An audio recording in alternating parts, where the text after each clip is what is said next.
Dispatch, we need units. Calvin!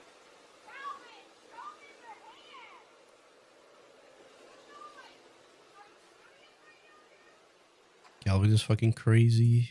He's ready to fight anyone. Calvin, show me your hand, man!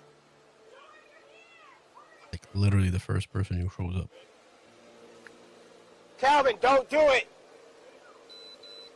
You ready? 10-8 Insane. dispatch.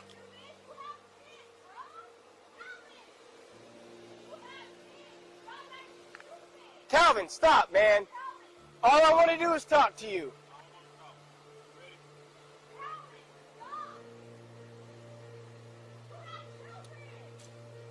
You ready?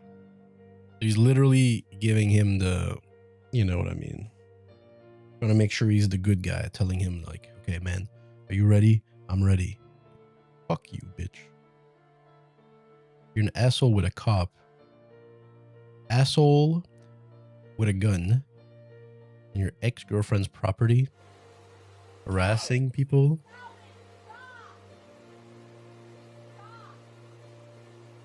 He ain't ready for shit. Hey, he's reaching and he won't show us his right hand in his pocket. Calvin, just let me see your right hand, man. Calvin, don't be stupid. That's all I want to see, your right hand. Calvin, don't be stupid. Stop saying that, man. All I want to do is talk to you, man. That's all I want to do is talk to you. Calvin, stop it, man.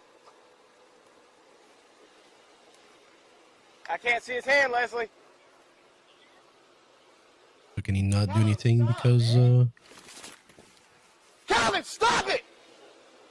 Because what's procedure here? Calvin.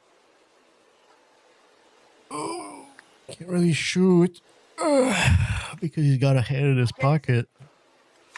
Calvin, dude. Calvin, drop it! Drop it, man! Don't make me do this! Oh, he's fighting. Look at him. He's already fighting. He's fighting. Talk to me, man. Come on. Shots fired! Shots fired! He wants to go help, but he can't until he knows that the fucking weapon is out of his hand. Get in the gun, Leslie! Get in the house! Stand by. He's still reaching.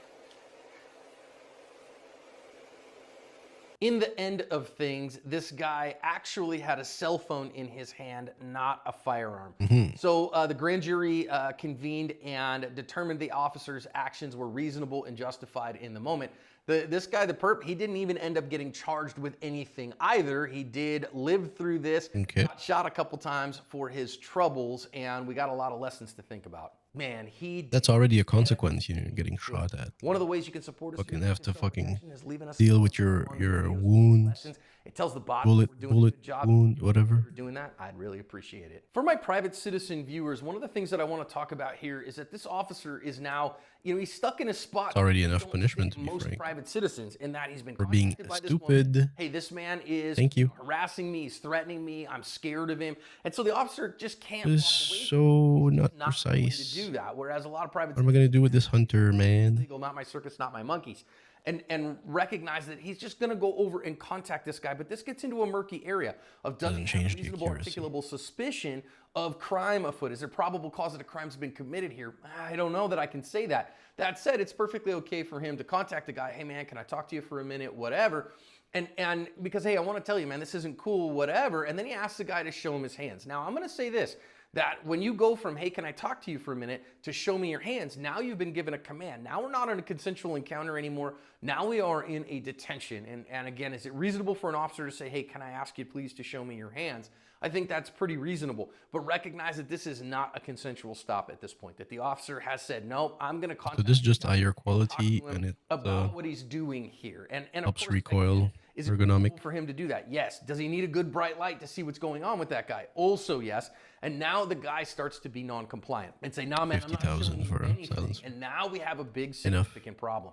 And I think it's worth having a significant. Unless it reloads really fast. 3 years ago, 4 years ago, You know, so it's not even a pandemic issue that we have right now. It reloads And, fast. however, I want to notice that the officer then let's just go in and see how fast it reloads. Well, listen, if you tell somebody I need to see your hands in an official law enforcement capacity, they won't show you their hands and say no.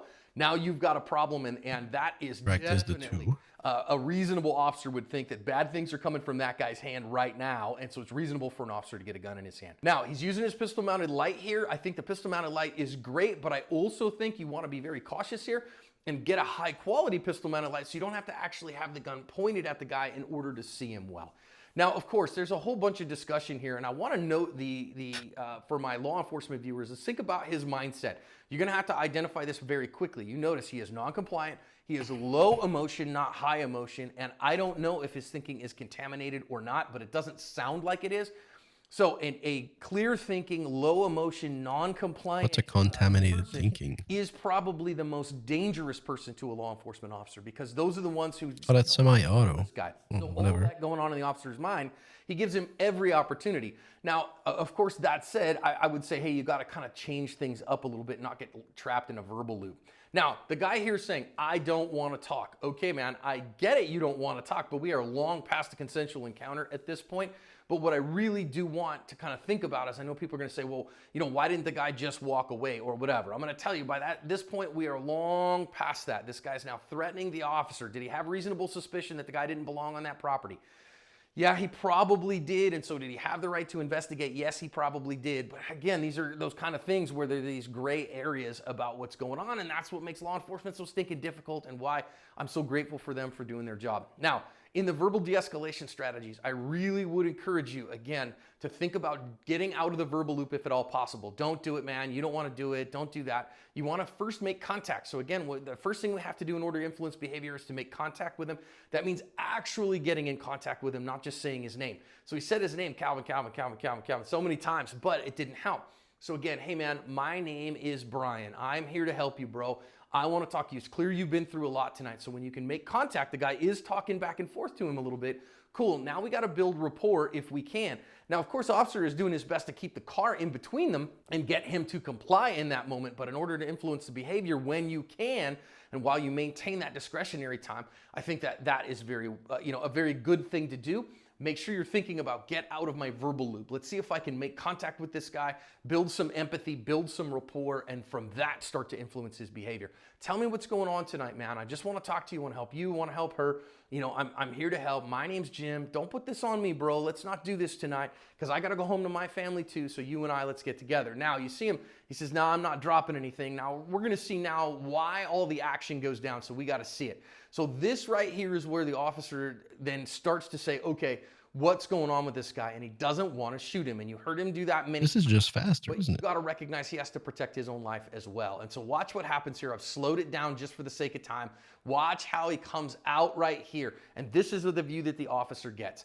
So again, given the totality of the circumstances, would a reasonable person in that situation, guy not being willing to show his hands, despite there being a firearm pointed at him, despite multiple commands from law enforcement, and making this kind of furtive gesture after saying, are you ready? Are you ready? Would a reasonable person expect that? Especially when he says that, are you ready? Are you ready? That it's a black thing in his hand as well. Yes, and so the officer really stupid. He felt were necessary in the moment to protect. If you don't want to get shot, it's really stupid. Yes, and that should be the standard.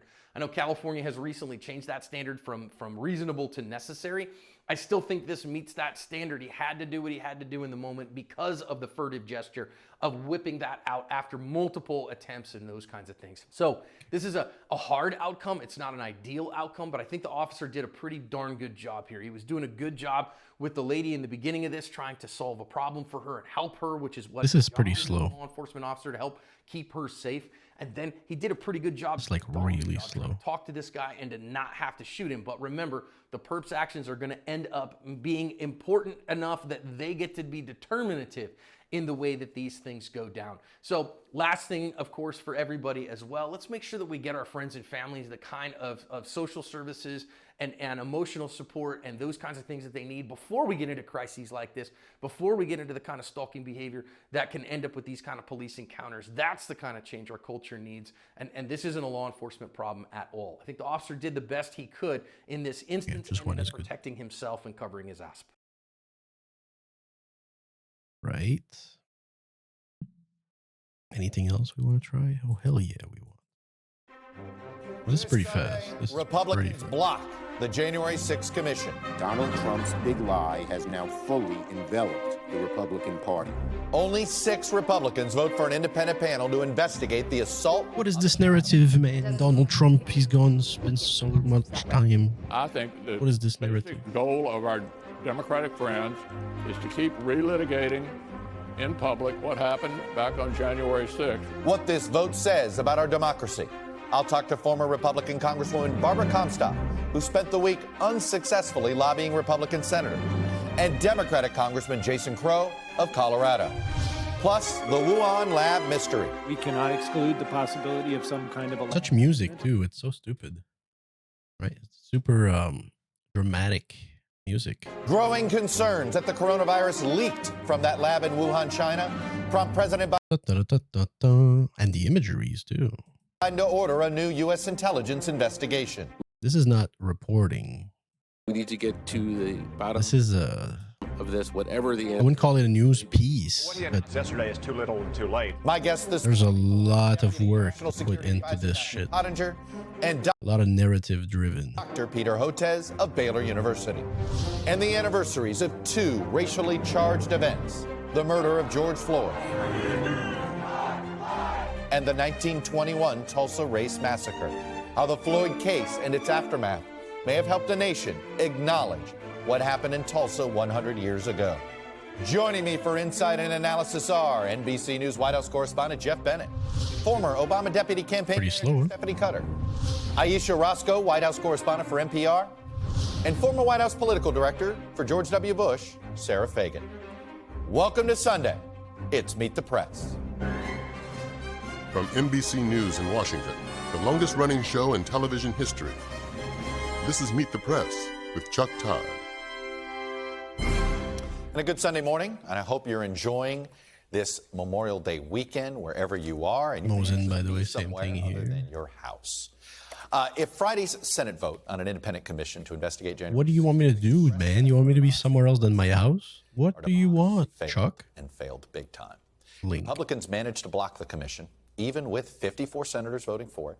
It was still 6 votes short of the 60 They needed. failed big time. So that's a judgment. Not a news outlet. He's judging. Do people know that? Do Americans fucking know that? Defeat a Republican-led filibuster. There's like, you know, clearer news than this fucking Democrats shit. condemned the Republicans for their nearly unanimous opposition. Shame on the Republican Party Jeez. for trying to sweep the horrors of that day under the rug because they're afraid of Donald Trump. Also, not surprisingly, the Republicans voted down the commission after their leader, Mitch McConnell, came out publicly against it. There's no new fact about that day. We need the Democrats' extraneous That's pretty fast. to uncover. McConnell's been honest publicly and made it plain that he believes the more attention and sunlight cast on January 6th, the worse it will be politically for Republican candidates in 2022. A little faster than the regular Mosin, I think. Period. So on a Memorial Day weekend, But it's also not we very honor men and precise. women who gave their lives defending our democracy. This Congress has chosen not to establish a bipartisan commission to investigate the worst attack on our capital, the citadel of this democracy, think this since is the the War of best. 1812. Among those disappointed by this vote was Barbara Comstock. She's a former Republican congresswoman from Northern Virginia.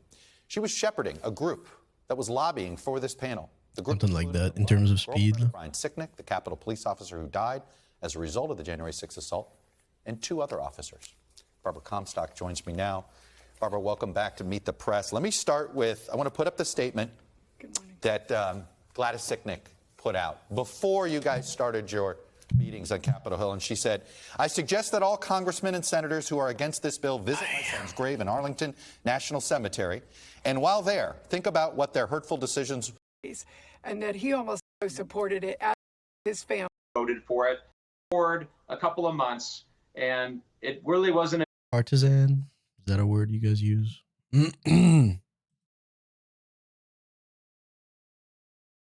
Asmongold. Let's talk about this drama. He's doing good. Sup, y'all? It's me, it's your boy Asmongold. And last night, we had a little bit of a, what's the word for it? We had a little bit of an event with some individuals. So basically, here's what happened, and I'll play some clips and talk to you guys about it. But first, I'm gonna paraphrase and just kind of give like a Spark Notes version of this.